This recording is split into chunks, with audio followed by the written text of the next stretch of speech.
ಇಂದೇ ಡೌನ್ಲೋಡ್ ಮಾಡಿ ಮತ್ತು ನಿಮ್ಮ ನೆಚ್ಚಿನ ಶೋಗಳನ್ನು ಆನಂದಿಸಿ.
ಮಾಡೋದೆಲ್ಲ ಮಾಡಿ ಯಾಕೆ ಅಳ್ತಾ ಇದೆಯಾ?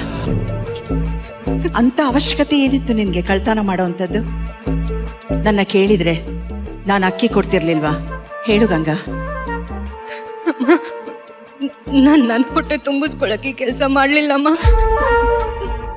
ನನ್ನ ಹೊಟ್ಟೆಲಿರೋ 8 ತಿಂಗಳು ಹಸ್ಕುಸು ಹಸುವಿನಿಂದ ಸಾಯ್ಬಾರ್ದು ಅಂತ ಇಂಥ ಕೆಲಸ ಮಾಡ್ಬಿಟ್ಟೆ.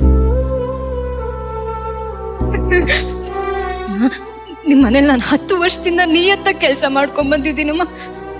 ಆದ್ರೆ ಏನ್ ಮಾಡ್ಲಿ, ಸಂಸಾರ ಜವಾಬ್ದಾರಿನೇ ಇಲ್ದಿರೋ ನನ್ ಗಂಡ ಕೈಲೊಂದ್ ಪಂಚಾಂಗನ ಇಟ್ಕೊಂಡು ಯಾರ ಮನೇಲಿ ಮದ್ವೆ ಆಗುತ್ತೆ, ಯಾರ ಮನೇಲಿ ಶ್ರಾದ್ದ ಆಗತ್ತಂತ ಬೀದಿ ಬೀದಿ ಸುತ್ತ ಅವ್ರ ಹೊಟ್ಟೆ ಮಾತ್ರ ಅವ್ರು ತುಂಬಿಸ್ಕೊಳ್ತಿದ್ದಾರೆ. ಮನೇಲಿ ಹೆಂಡತಿ ಮಕ್ಳು ಊಟ ಮಾಡಿದ್ರ ವಾಸ ಇದಾರ ಅಂತನೂ ಕೇಳ್ದೆ ಎಷ್ಟು ಕೆಟ್ಟ ಮನುಷ್ಯ ಅಮ್ಮ. ರಾತ್ರಿ ಆದ್ರೆ ಸಾಕು ಬಲವಂತವಾಗಿ ನನ್ನ ಮಂಚಿಗೆ ಕೇಳ್ದು ನನ್ನ ಮಡ್ಲಿಗೆ 4 ಮಕ್ಕಳನ್ನ ಕೊಟ್ಟಿದ್ದಾರೆ. ಈಗ 5ನೇದು ನನ್ನ ಹೊಟ್ಟೆಲ್ ಬೆಳೀತಾ ಇದೆ. ನನ್ನ ಮಾಂಗಲ್ಯ ಮೇಲೆ ಪ್ರಮಾಣ ಮಾಡಿ ಹೇಳ್ತಾ ಇದ್ದೀನಿ, ಇದೇ ಮೊದಲನೇ ಸಲ ಅಮ್ಮ, ಮೊದಲನೇ ಸಲ ನಾನು ಕಳ್ತನ ಮಾಡ್ತಿರೋದು. ನನಗೆ ಕ್ಷಮಿಸ್ಬಿಡಿ ಅಮ್ಮ, ನನಗೆ ಕ್ಷಮಿಸ್ಬಿಡಿ. ನಾನು ಬಡವಳು, ಹಸುವಿನಿಂದ ತಪ್ಪು ಮಾಡ್ಬಿಟ್ಟೆ. ದಯವಿಟ್ಟು ನನ್ನ ಮಾತ್ರ ಕೆಲಸದಿಂದ ತೆಗಿಬೇಡಿ ಅಮ್ಮ, ಕೆಲಸದಿಂದ ತೆಗಿಬೇಡಿ ಅಮ್ಮ. ನನ್ನ ಮಕ್ಕಳು ಹಸುವಿನಿಂದ ಸಾಯ್ತಾರಮ್ಮ. ಒಂದು ಸಲ ನನ್ನ ಮಕ್ಕಳು ಮುಖ ನೋಡ್ಕೊಂಡು ನನಗೆ ಕ್ಷಮಿಸ್ಬಿಡಿ ಅಮ್ಮ, ಕ್ಷಮಿಸ್ಬಿಡಿ. ಗಂಗಾ, ನಿನ್ಗೆ ಎಷ್ಟು ಮಕ್ಕಳು? 4 ಜನ ಮಕ್ಕಳಮ್ಮ. ಅದರಲ್ಲಿ ಒಂದು ಮಗುನ ನನಗೆ ದತ್ತು ಕೊಡ್ತೀಯಾ?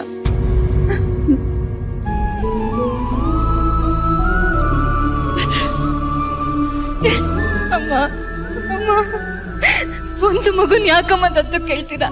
ನೀವು ಒಪ್ಕೊಂಡ್ರೆ ನನ್ನ 4 ಮಕ್ಕಳನ್ನು ನಿಮ್ಮ ಮನೇಲಿ ತಂದು ಕೆಲ್ಸಕ್ಕಿಡ್ತೀನಿ. ಮಕ್ಳಿಲ್ದಿರೋ ಮನೇಲಿ ಬೇರೆ 4 ಮಕ್ಕಳು ಓಡಾಡ್ಕೊಂಡಿದ್ರೆ ಆ ಮನೆಗೆ ಮಗು ಆಗತ್ತಂತಮ್ಮ. ನಿಮ್ಮ ಮಡ್ಲಿಗೆ ಒಂದು ಕೂಸು ಬರುತ್ತಮ್ಮ.